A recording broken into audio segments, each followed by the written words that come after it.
that again.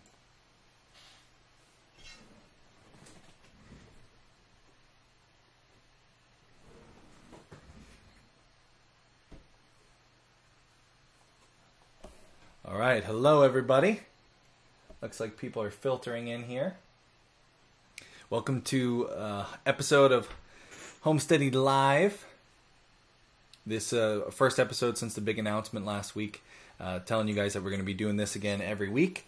We're going to take about a half hour, do our Farm Friday episode, catch you up on the things that have been going on here at the farm, answer the question of the week, which we have this week, give you guys some updates of what's going on in the Homesteady universe, and maybe answer a few of your questions before we head on out and have dinner.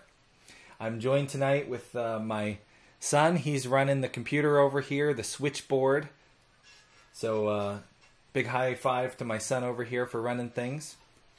I will be splitting any super chats that we get with my son tonight. He's saving up for a big Lego set. So if you guys are feeling generous, know that that guy's going to get some of that. He's saving up for a Lego boost. So we're seeing if we can make that happen. I told him I'd hire him to run my live streams and that I'd split the super chats.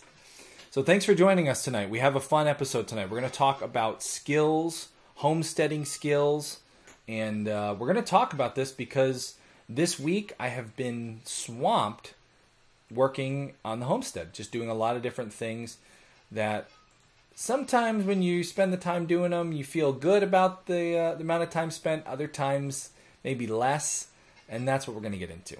So let's talk about it. Quick hello to those joining us. We got Crystal and Levage says bonjour, and Crystal says hey. So welcome, guys. Thanks for joining us, and hopefully we'll get some more joining us as we continue with the show. This week we were filling the freezers at the farm, filling the freezers with all sorts of things. A lot of you have been following our videos on the last couple weeks here. We've been doing a lot of hunting, and you know, if you've been following the videos, last week I was fortunate. I was able to get a really nice whitetail buck on Black Friday. I went out hunting on Black Friday and just got a really massive animal. A couple deer before that I was able to put in the freezer, a couple does. So all this meat had been piling up, and it was time to do some burger. So yesterday's video, if you watched yesterday's video, you saw that we were grinding up a lot of burger. The front half of the deer doesn't make well for steaks. It's kind of tougher meat. It doesn't do good as even roasts, I find. It does better when you grind it up and serve it as burger. And so we got the grinder out. We have a nice big 1 horsepower Cabela's grinder, and we ground over 50 pounds of burger, which was fantastic. 50 pounds, if you try to put a price to what that's worth, around here, a farmer who does, farm fresh, organic, grass-fed, free-range, which is what a deer is. There's nothing more free-range or grass-fed or organic than deer. A farmer around here charges $10 per pound for that burger and sausage. If you're getting steaks off that animal, it's $15 per pound. So over 50 pounds of burger in our freezers, that's over $500 in the freezer. And when you're feeding a family, like ours, 4 kids, that really saves us a lot of money. So it's a great way to save some money. But here's the thing, not all of our homesteading endeavors add up like that. Some of them actually kind of look the opposite.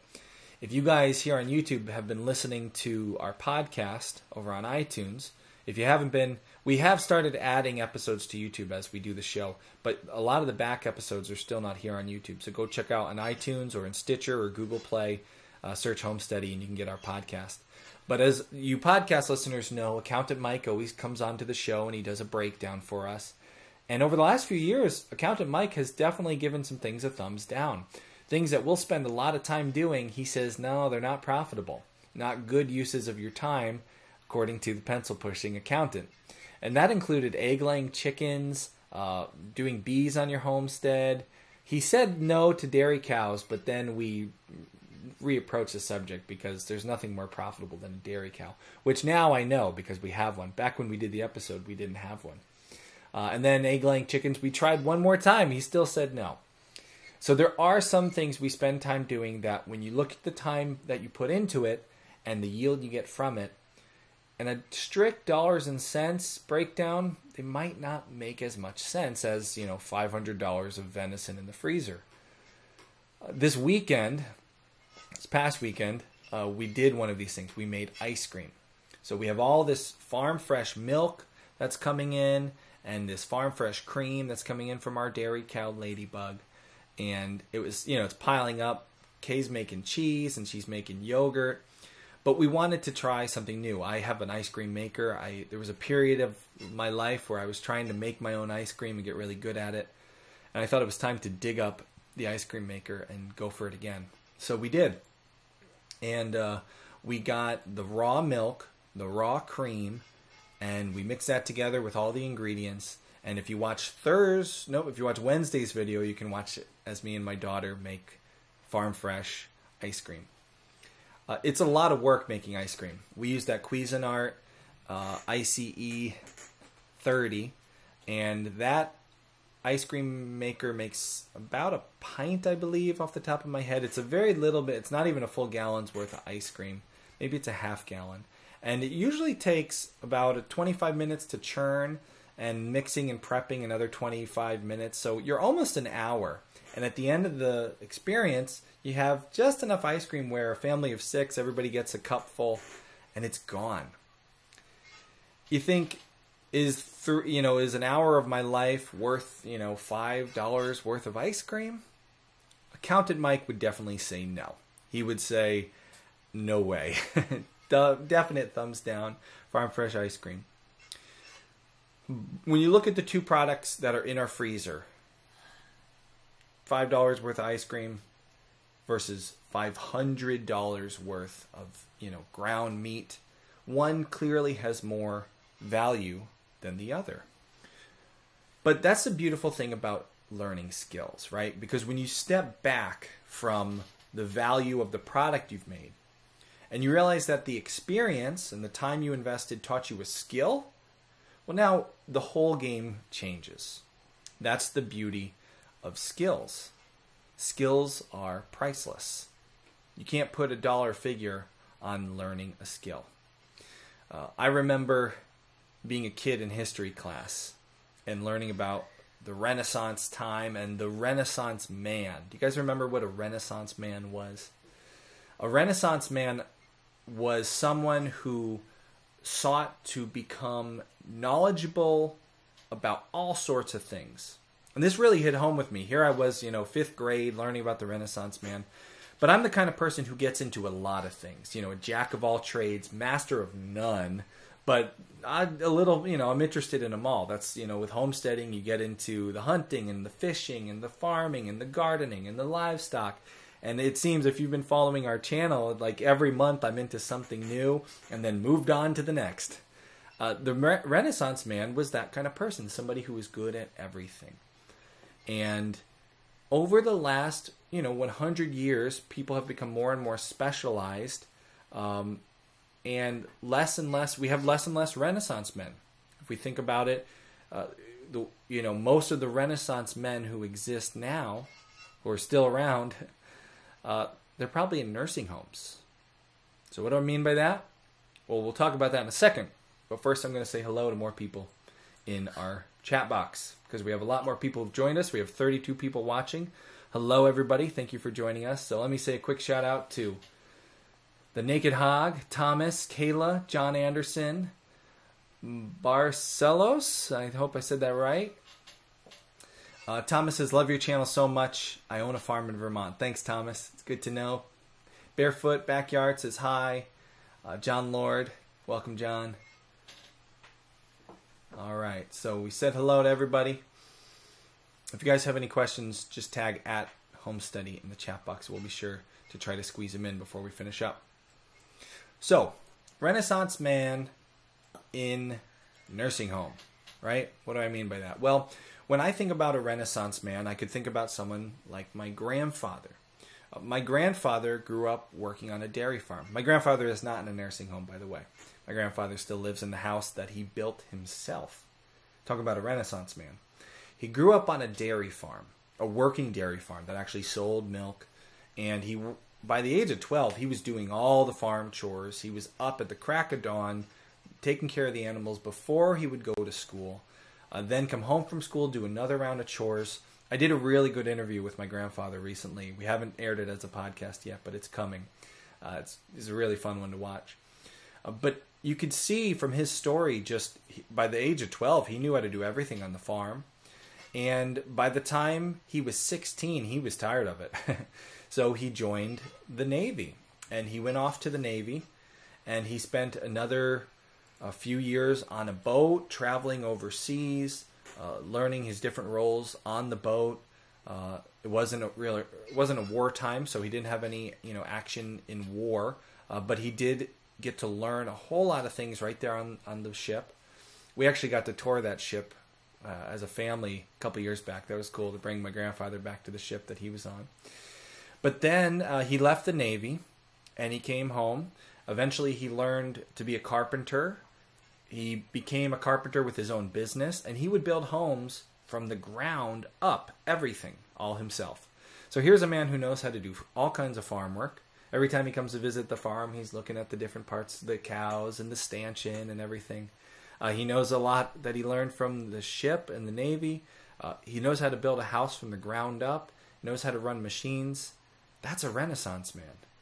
And when my dad was being raised, he taught him all that stuff. My dad was building homes. By the time he was 15, he was doing everything on the home building. That's a Renaissance man. But as generation by generation goes by, it seems like kids today don't get the same exposure generally that, say, my grandfather, the Renaissance man, might have. We think about kids today. They got full-day kindergarten. You're not learning a ton of skills in full-day kindergarten. You got video games and television and iPads. They just don't seem to teach the same skills as, doing all the farm chores, learning to build a house from the ground up. But that's the beauty of the fact that we all crave to learn, right? So even if these skills aren't being taught through necessity, we all crave to learn. We all crave to learn skills. And fortunately, a lot of us, surely everyone who's joined us here for the chat tonight, is trying to learn more homesteady things and get involved. And we can take advantage of this interest to get our kids involved and teach them. There's 10 skills out of 20 that I'm going to share. Jack Spirko, if you listen to the Survival Podcast, shared 20 skills that a child should know by the age of 14. We're going to go through 10 of them in a minute. But I want to just say hi to a few more friends who've joined. We have some friends who live in South America. Jane and Koen Vandenhoevel. You'll see them there in the chat box. So special shout out to those guys. They're catching us live. Back when I was younger, I spent a lot of time with them down in the jungles of South America. Great friends of ours. Koen actually married Kendra and I. So guys, give a hello to Jane and Koen. Forever Homestead's got a question.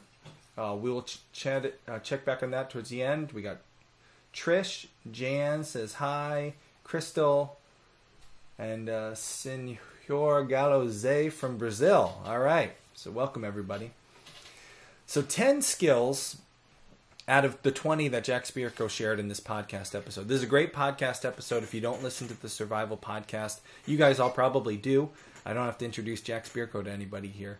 But in this episode of his podcast, he shared 20 skills every child should know. 10 of them: be able to identify edible and dangerous plants, grow plants and propagate them, safely use firearms, use basic hand tools, mechanical and woodworking, use basic power tools, drills, saws, etc., cook, that doesn't mean craft macaroni and cheese, catch fish local to their area, how to train a dog, how to use a shovel, a hoe, a pick, and a rake. That one seems funny, right? How to use a shovel. Doesn't everybody know how to use a shovel? Not everyone knows how to use a shovel. Start a fire, keep it safe, and put them out. That's just 10 of the 20. You can find out the other 10 if you click on the link below. We share the link for that episode of Jack's podcast. But a lot of adults these days don't know how to do all of those things. And the full list of 20, it's a great list for us to go over for ourselves and make sure we're good at. So this is the beautiful part about homesteading. homesteading, even though we might not have grown up on a farm and maybe we're not a Renaissance man from the age of 12 or 15 like our grandparents might have been, getting interested in homesteading, doing these homesteady things on our own farms and properties and even in our own apartments, just going out to do them, can teach us these skills. We can spend time performing these skills that maybe we've lost. And if we think about the things you do on the homestead, like we go back to making ice cream, right? We wanted to make farm fresh ice cream. So what did my daughter need to learn to get from, milk to ice cream? Well, she had to see how a cow was milked. We haven't let her actually milk the cow, but she has gone in and seen how we get the milk from the cow. Then she learns how to separate the milk and the cream. I've taught all the kids, okay, we leave the milk for overnight. In the morning, there's a 1-inch layer of cream, and we scoop that out and pour it into a separate container. So they learn how to separate milk and cream. Then it's ice cream making time. So we're measuring and we're pouring. We're learning some cooking basics. I'm no cook myself. I don't have very many cooking skills, but I can handle the instructions for making ice cream. And during this time, I got to get a little bit better at making ice cream myself. So that 1 hour that we spent with my 6-year-old daughter, we made $5 worth of okay ice cream. It didn't turn out perfect. We should have let it cool longer. We were all too excited to eat the ice cream. Was it worth it? 1 hour, $5 worth of product? Absolutely. Because all of us got to improve on skills. We got to learn real homestead skills. So this weekend, guys, I got a challenge for you. Teach a child, if you have kids, if you have family members have kids, teach them a skill that you're proficient at. Maybe look at that list Jack Spirko has of 20 skills. And if not, maybe teach, if you don't have any kids in your life, well, work on a skill yourself. Or better yet, if you have kids and you want to improve your skills, both of you work on a new skill together. So that's my challenge for you this Farm Friday. Work on your new skills and come back and leave a comment in this video after the live stream. Let us know what skills you worked on this weekend and who you learned them with. So that is our recap of what we did on the farm. If you want to catch either of those videos, they're here at our channel. And I admonish anybody watching us live, head on over to thisishomesteady.com. And on the front page there's a button to join the email list. YouTube does not share all of our videos with you. YouTube thinks it knows better than you what you want to watch. I think you probably want to choose for yourself. So if you're on our email list, I will send you every week our videos, all of them, and you can choose what you want to watch and not leave it up to the YouTube algorithm. So now it's time for the question of the week. We're going to go through the question of the week, and then I will go through a couple of the questions in the live chat box, and then we'll finish up here. So the question of the week I got over on our Facebook page. If you don't follow us on Facebook, but you're active there, just search Homesteady. This was submitted by Jesse, and he asked me, he said, love the show, looking to buy a bow to go deer hunting. What would you recommend? He didn't want to spend a bunch of money since it would be his first bow, but don't want something that won't be effective at the same time. Great question, Jesse. So this is my bow. It's a compound bow. If you're interested in shooting deer, if you're getting into archery for hunting, a compound bow is where you should start. A compound bow is a much more efficient weapon. It works better than the recurve bows. It's easier to shoot accurately, and it's more powerful. You can get into recurves as you get better with archery, but I suggest starting with a compound bow. I shoot a Prime. That's the brand. The Prime is the brand of bow that I shoot. However, Prime might not be best for you. So when you're going to buy a bow, Jesse and anyone else who's watching, if you want to buy a good hunting bow, find out what your budget is. Usually you got to have at least about $500 to get started. But they get much more expensive. You do not need to spend $1,000 to have a good compound bow. I do suggest you buy a new bow. Because you don't know if a used bow has been dry fired, you don't know the history of how it's been treated. If you were to buy a used bow, you would only want to buy it through a pro shop. That said, you only ever want to buy a bow through a pro shop. Don't buy even a new compound bow through a big box store like a Cabela's or a Bass Pro, the guys who work there versus somebody who owns their own pro shop, the owner of the pro shop will know a lot more about the bow and he'll set it up properly. We've made the mistake in the past of buying from a big box store and it doesn't turn out pretty. So go to a pro shop, stick to your budget, tell them what your budget is, try out a Matthews, try out a Hoyt, try out a Prime, try out any of the leading brand bows. See what they have in your price range, and the best way to tell is to say to the person, hey, I want to try a few of these out. Go onto the range. He'll have a few that fit you more or less.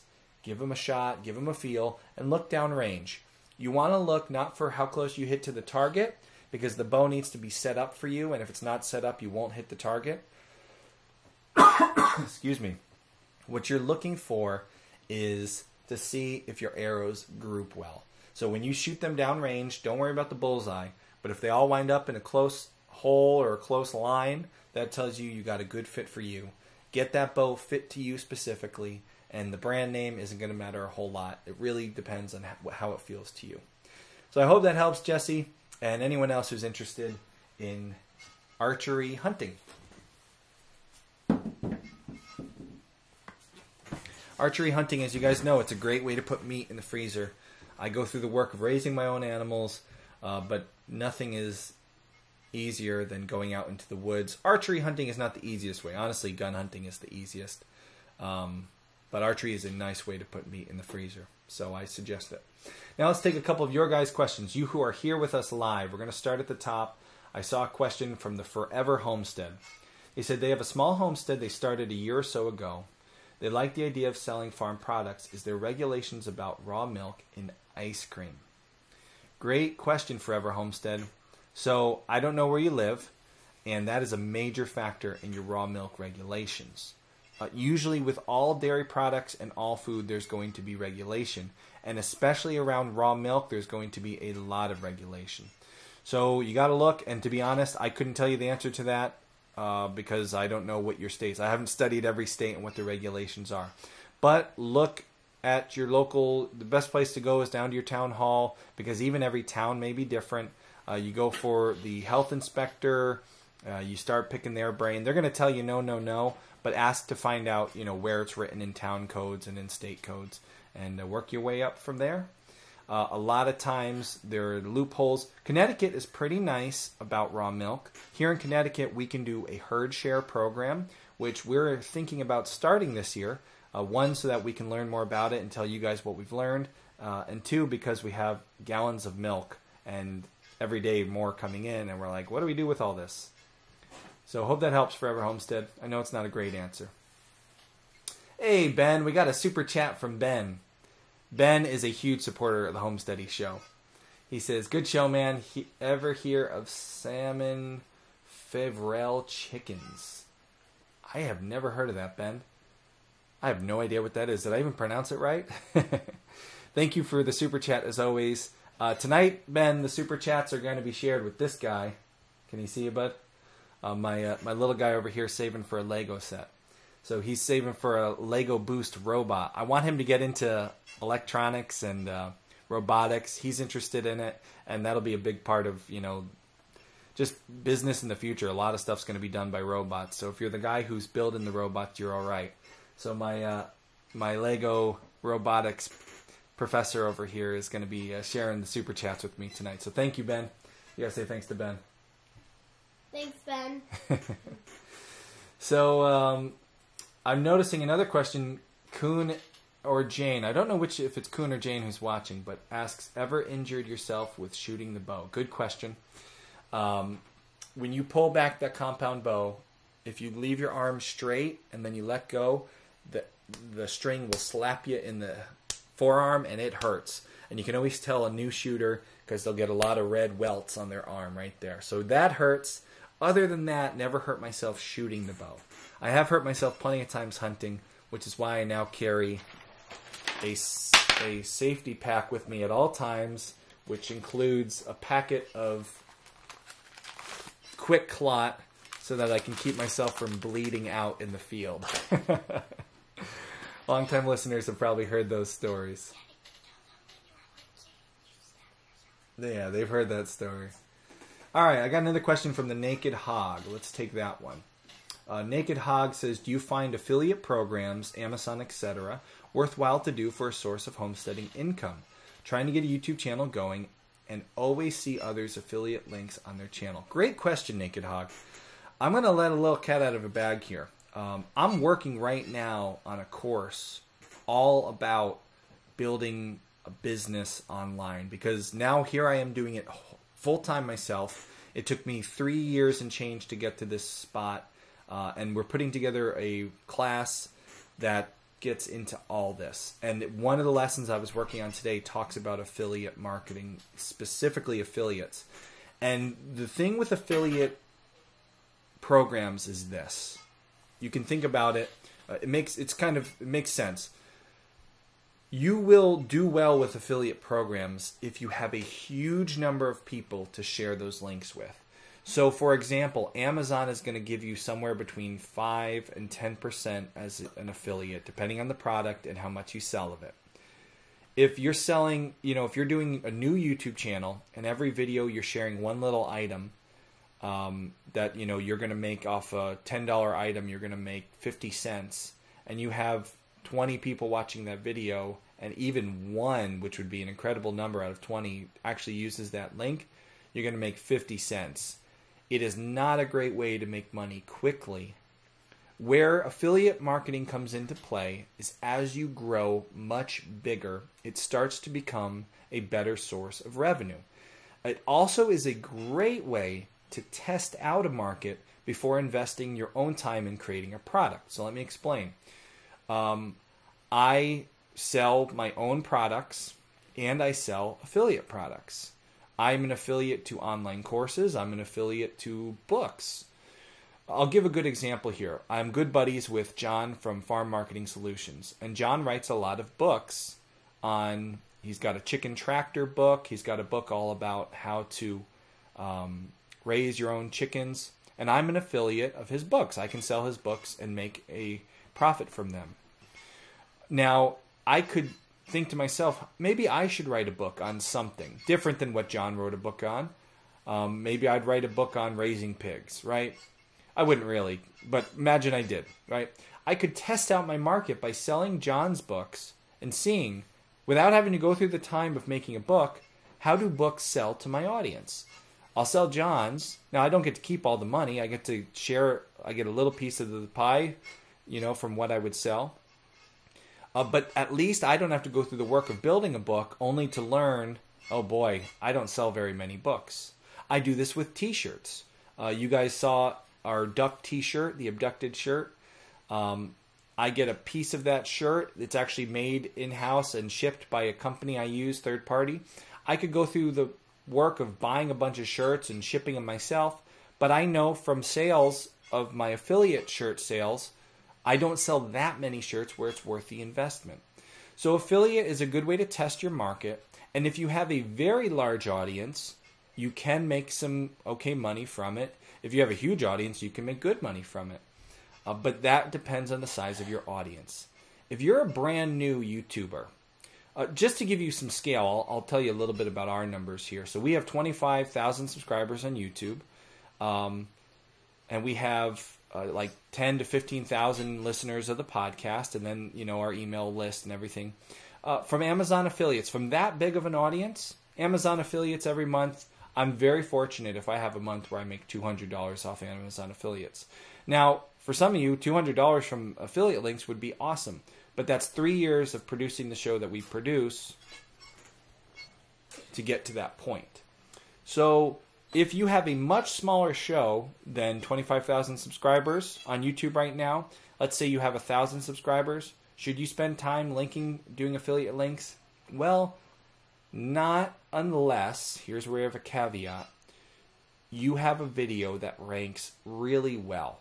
If you have a video, you don't have to have a big channel to have a well-ranking video. If you make a video that's called How to Process Chickens, and it happens to be the #1 video on YouTube, and your channel doesn't have a lot of views or subscribers, but your video gets a ton of views, that video could make you some money, and you can always add that later. So Amazon affiliate or other affiliate programs, great way to test your market. a nice bonus income as long as you're doing other things. And third, if you have a big enough audience, even to just one specific piece of content, then you can make some nice money. My best affiliate work so far, I have a video all about raising ducks.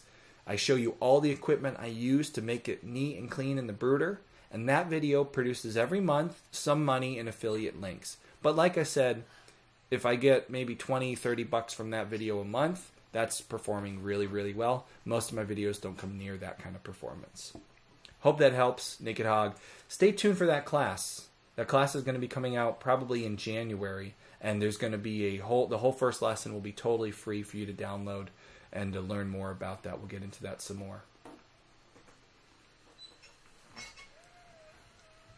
All right, it looks like we've answered all our questions.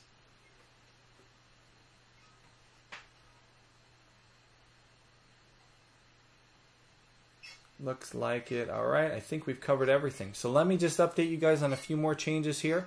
We're going to be doing a question of the week. As I explained, if you'd like to get in on that question of the week, leave a question here on YouTube. Leave a question anywhere on our website, our Facebook, and you might be our question of the week. And if you want to leave a shout out along with your question, I'm happy to read your shout out. We have some updates to the Pioneer program. Homesteady Pioneers are people who help us do this show every month for $5 a month. If you head over to thisishomesteady.com, you can become one. And if you do, you get access to our bonus content, our bonus videos, podcasts, discounts from our vendors like Farm Marketing Solutions. And also, what's the other thing? Oh, classes. Did I say the classes that we have? Anyways, the Pioneers, we've added something new to the program. If you're a Pioneer you might be interested in, you now can download all our bonus Pioneers Only podcasts with one click. As soon as you become a Pioneer, you click in the menu where it says Pioneers at our website. Then you click on podcasts, and up at the top there's a sentence that says if you want all the episodes in a zipped file, click here. You click that, and boom, you have 20 new episodes of the Homesteady podcast that you couldn't listen to before you were a Pioneer. Instantly downloads to your computer, so you can throw those up on your phone or your iPod or whatever you use. iPod, do people still have those? So that's a new addition to the Pioneer program. If you'd like to be a Homesteady Pioneer, just head over to thisishomesteady.com, click on Pioneers. Up at the top, it'll ask you if you're not one. It'll tell you how to become one. And it's $5 a month, and it helps us produce this show no matter what YouTube wants to give us, or Amazon affiliates, or any of those other things. It ensures that we can do this show full time. Next week, stay tuned. We're going to have some videos out about setting goals. You're going to hear the story about my buck. You're going to also see how we prepare a pheasant. I was able to get a couple pheasants out hunting in the field, and I show you how we prepared pheasant, which was delicious. And I just want to say to a lot of you guys, I know I've been getting a lot of messages, this show should be called Hunt Steady. You guys talk about hunting. This is November. It is the peak month of hunting, and it is the time of year where all the wild game is legal, and it's all out there, plentiful, and we can put a lot of meat in our freezers. So this time of year, you will catch a lot of hunting info from me. But December, okay, so it's actually December, right? It's technically not November. Today is December 1st. As of December, hunting winds down, so in a week or so, we'll finish off our hunting videos for the year. And for those of you who aren't as big of fans of hunting, don't worry, we'll be getting back to a lot of homestead business. And I'm also going to be covering a lot about this digital lifestyle because of my upcoming course. So stay tuned on that. Michelle says, I love being a pioneer. Michelle, we love having you as a pioneer, so thank you. And Naked Hog said that helps, so I'm glad it helped there, guys. Thank you so much for joining us. Me and my son have a dinner to make. We got to go, or not make. We got a dinner to get to. So we got to head out for that. We have some venison, chipotle venison meatloaf for dinner, which is really good. We were making jerky, and we had so much extra, we decided to make a meatloaf out of it, too. And very special thanks to our super chatters, Ben, tonight. We can't do this show without your guys' support. And this guy can't buy his Lego Boost without your support. So thanks for watching. Thanks for joining us for our live show tonight. We're going to close it down. Sign up to our email list so you know next week when we go live on Friday. And until then, remember, the road is rocky. make Homesteady. We'll catch you next week.